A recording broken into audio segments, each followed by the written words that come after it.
Okay, so exercise 2G, connector problems. This is a very quick explanation because this exercise is basically just the previous exercise in application. Okay, so last lesson we looked at minimum spanning trees, and in this exercise you're just applying minimal spanning trees to solve problems. So when they talk about connector problems, they're looking at using a minimum spanning tree to solve usually like a financial problem, maybe a distance. So if you were laying out a town and you had to put certain points as close as possible to each other because you might be looking at the cost of piping or whatever it might be, obviously you want to find the shortest distance between each point.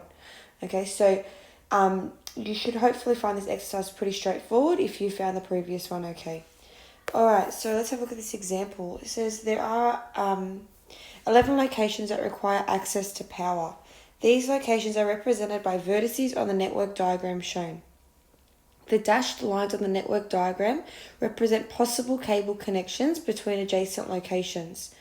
The numbers on the dashed lines show the minimum length of cable in meters required to connect these locations. Find the minimum length of cable needed to provide power to each location. So basically we need to find the minimum spanning tree, and that will in turn find the minimum length of cable that we need to connect all the points. Okay, so like we did last lesson, start at any point. I like to start up here because it's like on its own. And you want the shortest length connected to the point. So that one's easy. It's just one option. Okay, so now from my new point, my shortest length connected would be the 60. Okay, from my new point here or that point, 70, 40 or 70, I'm going to go with 40. Okay, now I've got 60, 70, 70 or 70, so I'm going to go with 60. Okay, from this point I have 40 or 50. I'm going to go with 40. From 40 I can go 50 down here. And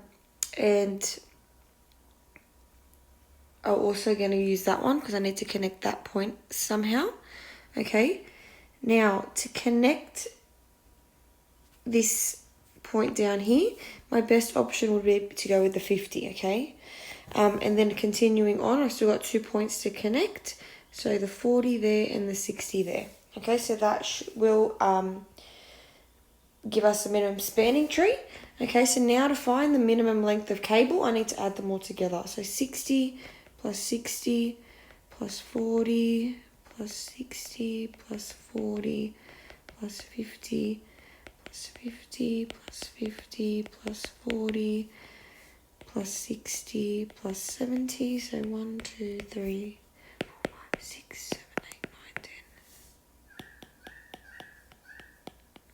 I've got 11. 1, 2, 3, 4, 5, 6, 7, 8, 9, 10. Okay, I've doubled something up. 60, 60, 40, 60, 40, 50, 50, 50, 40, 60. Oh, where did this extra 70 come from? The last number. Okay, so I don't need that.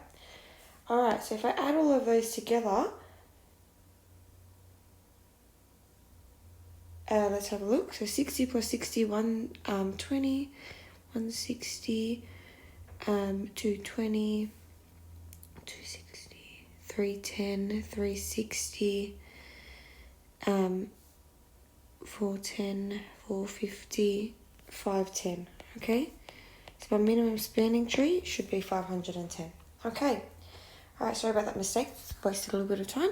Hopefully you find that exercise quite straightforward. Make sure you are drawing your diagram. It will make it easier to draw on your minimum spanning tree.